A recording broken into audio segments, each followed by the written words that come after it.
What would you do if you weren't afraid?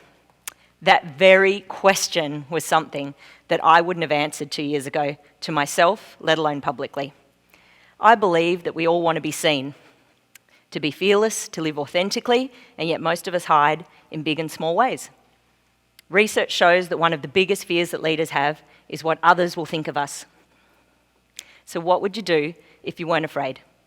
Here's what I did. So my heart is beating out of my chest.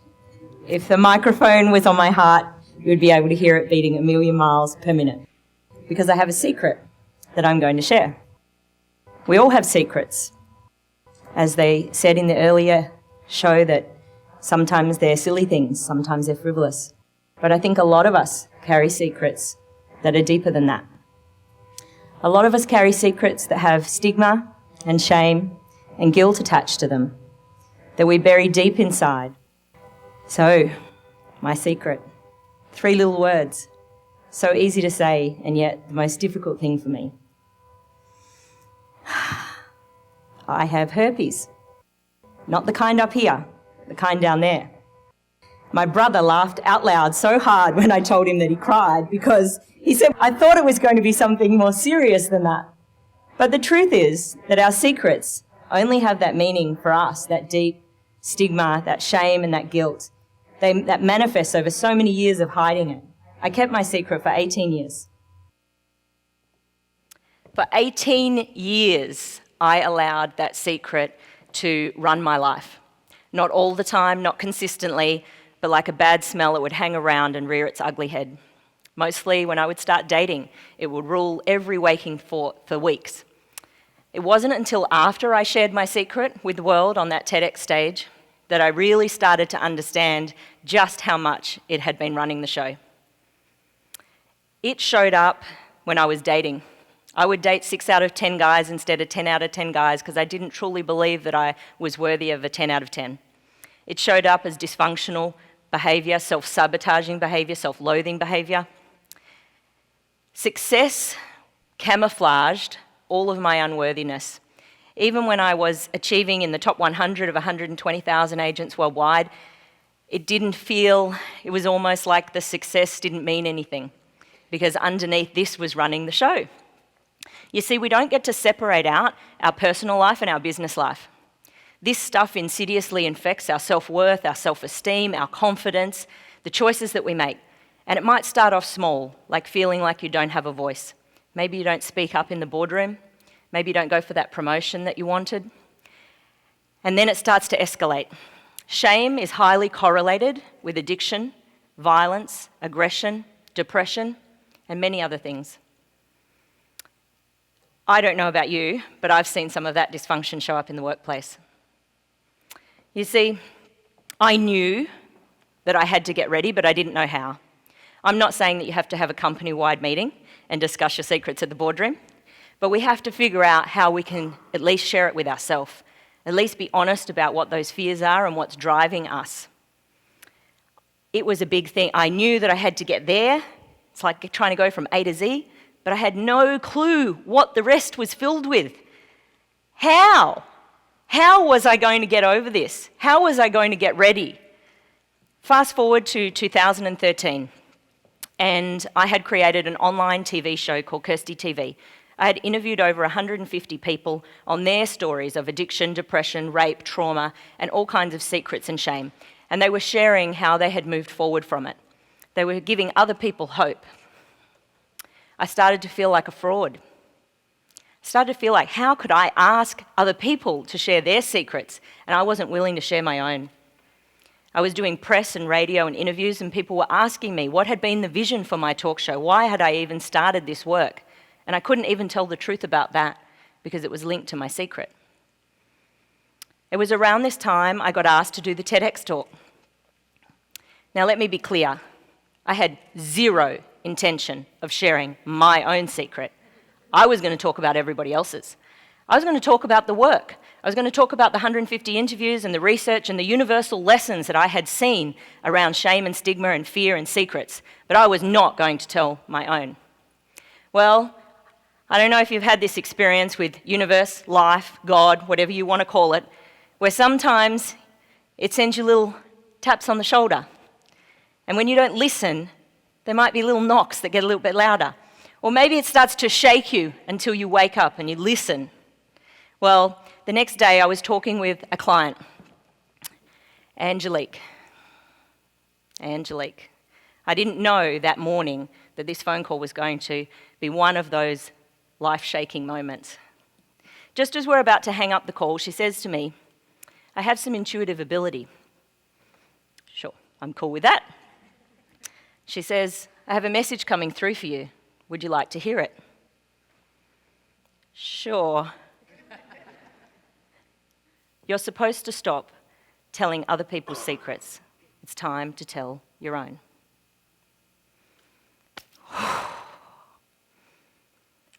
I felt like I'd just been shot in the chest. How did this woman who I hadn't even spoken to the day before know this about me? How did she know the very thing that I was afraid of doing? I wanted to run, I wanted to hide, and I felt like I was standing on a precipice with a decision to make, and I wasn't ready to make it. I still didn't know how I was going to get from here to there, to be ready, but I knew in my heart that I needed to. I knew that these lessons from the universe life were being sent to me for a reason, and there were several others in the weeks leading up to that TEDx talk. And I made the decision, as you saw, that I was going to share my secret. After 18 years of keeping that secret, it was like the weight of the world had been lifted from me. I had no clue beforehand how life-changing this would be. I seriously thought I'd done all my work just by the fact that I was ready to share the secret. I was done. But it was just the beginning. It was the most transformative experience of my life. And in the short time that we have today, I'm going to share with you just a few of the lessons that I learned. The first was that you have to take the leap. You have to take the leap. Fear isn't going to go anywhere. Even on that day, standing on that stage, I was so nauseous. Oh my gosh, I was sweating profusely. It was just the most challenging thing for me to do. But I had to do it even with the fear still being there. A few months after that talk, I went ziplining. There's a place in Louisville, Kentucky that is the only underground zipline in the world. It's dark, you're 100 feet underground, and you get given a light on your helmet. Now my light, I got the dud one. Somehow these things seem to happen to me. So mine sort of started to flicker, and about halfway through the zip lines, it was barely able to be seen just a few feet in front of me. So we're in the darkness, and it's cool and damp and eerily quiet. We're on about the fourth zip line, and they got faster and longer and wider as we went along. This particular one was a little bit different. We had to cross a roped-off drawbridge with wooden slats in the dark to get across to where we were going to jump off the zip line. I felt like I was in Indiana Jones. As I stand holding the rope, the bridge starts to sway. I'm trying not to look down, but I have to see where the wooden slat is, or I'm going to fall into the depths of the cave. The fear was still with me. And I said, breathe, you've got this. Sometimes you've got to go into a bit of self-talk in those moments. Breathe, you've got this. Breathe, you've got this. And you just have to keep putting one foot in front of the other. Halfway across, they sent the second person along behind me, and the bridge swayed twice as much. I wanted to throw up. I wanted to get across and just started walking a little bit faster. When we got to the edge, we barely had 30 seconds, no time to think about it. They zipped me up, they hooked me on, and whoosh, through the air, across this incredible cavern, lit up beneath me. I was in awe. And I would have missed that if I'd allowed fear to dictate what I did. I would have missed that if I'd allowed fear to dictate what I did the day that I stood on that TEDx stage. I could have retreated. I could have said I'm not ready, but I knew in my heart that this was something I needed to do. And one thing, I've been in a lot of situations where I'm afraid, and one thing I've learnt is it's always worth it when you get to the other side. Everything we hope for, our freedom, our authenticity, fearlessness, all the things that matter are on the other side of that fear, out of our comfort zone, somewhere where we can stretch ourselves. After we did that TEDx talk, I started getting emails from people asking me, how? How do I get there too? I want to be brave, I want to be courageous, but I don't know how. One thing I learned is that yes, you have to take the leap and you have to hold fear's hand, but you also need to become fear's BFF. You need to be best friends with fear whether you like it or not. I started working on a project shortly after that talk, and I learnt something that changed the way I think about fear and pain and discomfort forever. I worked with a psychotherapist who said to me, the research shows that when we numb pain, we numb joy. When we numb pain, we numb joy. Now, pain is one word for it. Another might be discomfort, fear. When we numb this bad stuff, we numb the good stuff, and we end up feeling something average and in the middle. And I don't know about you, but I don't want to stay there. I want to go across that bridge. I want to get to the joy. I want to get to the happiness. I want to feel brave and courageous. Because let me tell you, this stuff is better than ziplining and shark diving and skydiving. I felt like an emotional badass. This is where the good stuff is. But we have a numbing culture. We have epidemic proportions when it comes to prescription drugs. I don't know, when did it become normal that we pop a pill, that we drink a glass of wine at the end of a day, when we inhale a pie, just to avoid sitting with our feelings? When did it become normal to numb discomfort and pain and fear and not be willing to sit in it?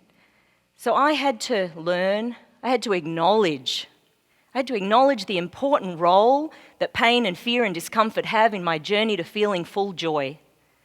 I had to acknowledge the important role that they play and see them as my BFFs and my best friends.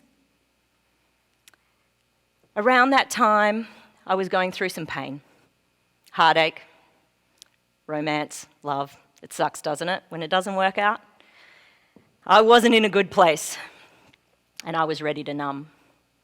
I was at the Ralph's supermarket, and I had my trolley ready. As I'm walking down the aisle, I grab a box of tissues, Kleenex, of course. Next stop, the ice cream freezers, Magnum ice creams. By the time I get to the checkout, I have just 3 items: my Kleenex, my ice cream, and a loaf of bread. Now, I live in LA. I knew it was bad, because nobody eats bread. So I looked at myself when I got home and I thought, what are you doing? You've just learnt this stuff. You can't be numbing. You're allowed 1 day, maybe 2. By day 3, that's it. You are going to feel this. And so I made myself feel it. And for 22 days, I cried every single morning. I would go out running with dark sunglasses and tears streaming down my face. But by damn it, I was running. I was feeling it for the first time ever. Let me tell you, it sucks. But it's been the most incredible experience for me, the 2 years on that journey post-TEDx, truly feeling things, truly sitting with things, and not numbing, making those different choices. Now, I don't think everybody needs to go public in the way that I did, but I do think we have to acknowledge these things for ourselves. I do think we need to look at where we numb, where we avoid. Are we making friends with fear? Are we holding its hand? Are we standing on those precipices and making those decisions? Because otherwise, those little taps, those little slaps, those little wake-up calls that we continue to ignore, they become a wrecking ball. A wrecking ball in the form of lost relationships, addiction, heart attacks. You don't know the way that the wrecking ball is going to show up, but trust me, it does. If we continue to ignore things long enough, we get wake-up call after wake-up call. For me, learning to love fear, learning to be its best friend, was just some of the beautiful lessons and gifts that came my way. One of the others was that connections matter. and that connections deepen rather than weaken. That connections deepen rather than weaken.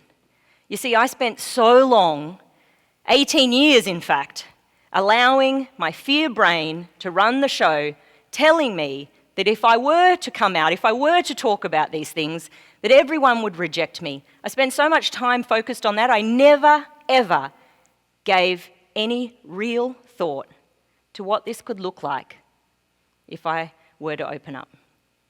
And do you know what it did look like? Unconditional love. Yes, there were a couple of people who weren't able to support me, but for the majority, for the most part, I received curiosity and surprise, concern, love, respect, and my relationships have deepened rather than weakened. People have opened up to me in ways that they never did before. So as I said to you, I thought all my work was done. The fact that I was ready to stand on that stage, where I thought I was there, wherever there is. But there was still so much to learn. And fear didn't go away. I don't know if you know this about TEDx Talks, but when you do the talk, it's live streamed to the world for 24 hours. So whoever happens to be online, watching it, sharing it, gets to see the video, and then it gets taken down. And for 3 months, you wait in limbo, in vulnerability, remorse, worrying about this thing you've done, and whether it was going to be the stupidest or the bravest thing that you've ever done. And then they ring you, and they tell you that in 5 days, the video is going to be going live. Well, panic sets in. At this point, I'm sweating profusely, I'm crying, I don't know, I'm eating, I don't know what to think or do. And I thought to myself, maybe I should call Angelique, the intuitive. I don't know why, I was grasping at straws, let me tell you. I mean, maybe she had a crystal ball. I didn't know what I was expecting, but I found comfort in the idea of talking to her. So I gave her a call and she said, "How have you been going?" I said, "Oh, Angelique, I'm not doing so good. I'm really worried. The video's going up in 5 days. I have so much worry and concern and fear." And she said, "It's okay, Angel. It's going to be okay. Let me tell you something." Last week, she got a call from her best friend of 30 years. She said, when she rang me, she asked me, do you remember that video that you posted, that Aussie girl with blonde hair? She did a talk about shame and secrets on TEDx. How do you know her? She said, "Oh, I met her through her show and we've become friends. She's lovely." She said, "Well, I have to tell you something. Me too. I have herpes too." Now, she said to me, "Kirsty, this is my best friend of 30 years, had never told me this." Well, she just started dating someone and she was pulling back from the relationship, and she said to Angelique, "Do you think I should tell him he's been pulling back a little bit too?" She said, "I think you should give it a shot. Be honest, be brave. What have you got to lose?" Well, she told him, and it turns out he had it too. So they're all loved up. By this point, little tears are streaming down my face, and she says, "But wait, there's more." 2 days after that, my daughter called me. She said, "Mum, do you remember that TEDx video you put up months ago? The blonde Aussie girl? She's talking about fear and secrets. Well, she said that your secrets make you sick. And I've been keeping a secret from you for 20 years. I have it too." She says, "Why didn't you tell me?" She said, "Mum, I thought you'd judge me. You know, I was young. It was one of my first dating situations. You told me to be careful. I didn't know what you'd think." She said, "Kirsty, the connection that we now have is just beautiful." Well, at this point, I'm doing an Oprah ugly cry. I'm just like, oh. She says, "But wait, there's more." 2 days ago, my niece called me and she said, "Auntie, do you remember the Australian girl on that video? Well, she said that our secrets can make us sick and I don't want to wait 2 decades. And a month ago, I was raped. And I haven't told anyone."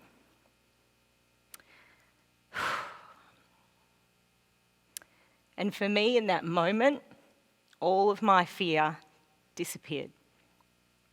it was like a tsunami of love washed over me, and I understood that my reason why had been achieved, because I had hoped that one person wouldn't wait 2 decades living with that fear and shame.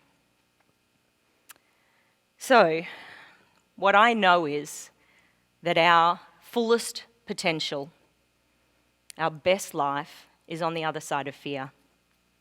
And you can't get to it without going through it. So what would I do if I weren't afraid? Me? I'd tell my truth.